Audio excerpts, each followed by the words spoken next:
En el estudio de línea base que se elaboró en Mérida para estimar los gases de efecto invernadero que producía la ciudad, trabajó un equipo eh, casi completamente del CIDIA. Tuvimos un miembro extra que venía de trabajar con la parte turística en Nueva Esparta y trabajó, yo era la encargada, Ángela Henao, pero trabajaron como parte del equipo Carlos Espinosa, Jorge Rodríguez, José Gregorio Rosales, Carolina Valera, Yajaira Olivo, Lenis Prado, Mariela Pachón y Lorenzo Vázquez. Fue un trabajo muy interesante y consistió básicamente en planificar cómo podíamos nosotros comenzar a trabajar con algo en lo que nunca habíamos trabajado, en lo que nadie había trabajado realmente en Venezuela, casi nadie. Así que hicimos un plan de trabajo. Ese plan de trabajo comenzó por hacer una revisión exhaustiva de documentos del estado del arte, de la generación de efectos de gases de efecto invernadero. Eh, Aprendimos mucho, hablamos con muchas personas, nos involucramos seriamente con diferentes metodologías y aprendimos el valor de los protocolos.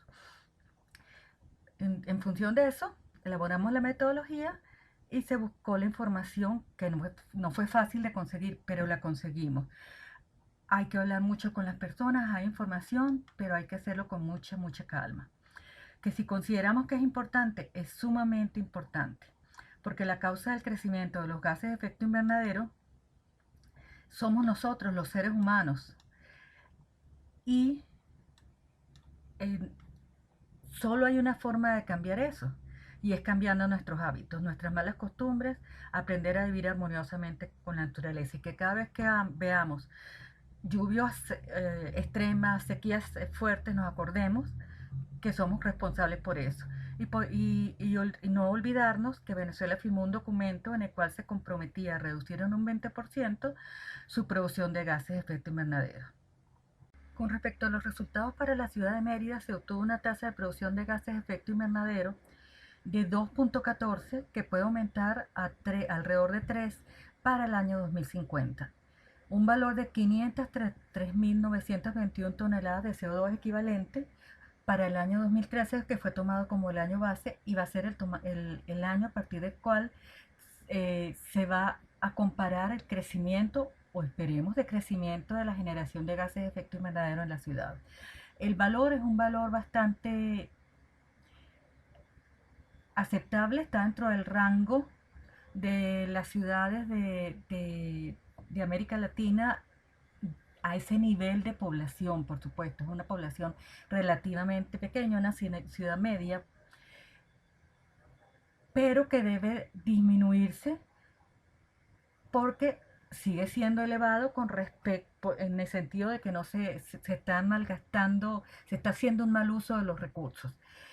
Se apreció una notable diferencia en la producción de gases entre diferentes zonas de la ciudad.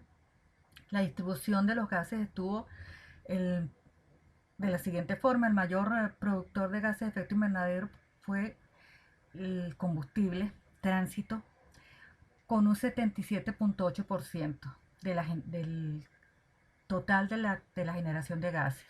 En segundo lugar están los residuos sólidos con un 12.8%, tercero la electricidad con un 7.3% y finalmente agua residual y gas y leña con un 1.1%. La producción de gases por residuos sólidos no es totalmente representativa, considerando que la alimentación del merideño ha cambiado a lo largo de tiempo por la situación. El, el mayor productor de gases de efecto invernadero por gasolina es el tránsito de la ciudad, y el consumo eléctrico, el mayor porcentaje proviene de uso residencial, un 10% de grandes consumidores, y en segundo lugar, comercio. Se proponen una serie de medidas de mitigación que pueden ayudar a evitar que se cumplan las tendencias actuales, entre las cuales está la actualización de la estimación de gases de efecto invernadero periódicamente. Que tenga sentido significa que debe actualizarse en un periodo relativamente corto, por ejemplo 2 años, para poder comparar y verificar si, en primer lugar, la alcaldía y las comunidades organizadas han emprendido políticas orientadas al control del mal uso de los recursos y, por ende, de la generación de gases de efecto invernadero. Y, en segundo lugar, de existir esas políticas, cuál y en qué grado ha sido el avance. En cualquiera de los casos, son las comunidades y la misma alcaldía quienes fijan la ruta de cambio. En todo caso, hay que involucrar a la comunidad e involucrar a la alcaldía. Sin uno ni otro, los resultados van a ser marginales. Hay que diseñar e implementar estrategias de comunicación y educación en cambio climático, informar, formar y difundir en el área de cambio climático, incorporar el enfoque de cambio climático en la estrategia regional y municipal de desarrollo. Hay que recordar que a muy corto plazo son las comunidades las que pueden aprender a usar menos recursos de forma más eficiente y hacerse sentir y dar ejemplo. En cuanto a transporte, hay que aprender a usar mejor los vehículos. Se necesita una reglamentación, una ley de cambio climático y una reglamentación asociada a esa ley. Pero no porque no debemos pensar que ha habido una reducción a corto plazo en la generación de gases de efecto climático por el transporte, porque es algo muy particular por la ocurrencia del coronavirus. Tenemos que pensar a mediano y largo plazo, y mediano y largo plazo implica ley de cambio, reglamento de la ley de cambio, aprender a usar mejor los vehículos y qué vehículos usar.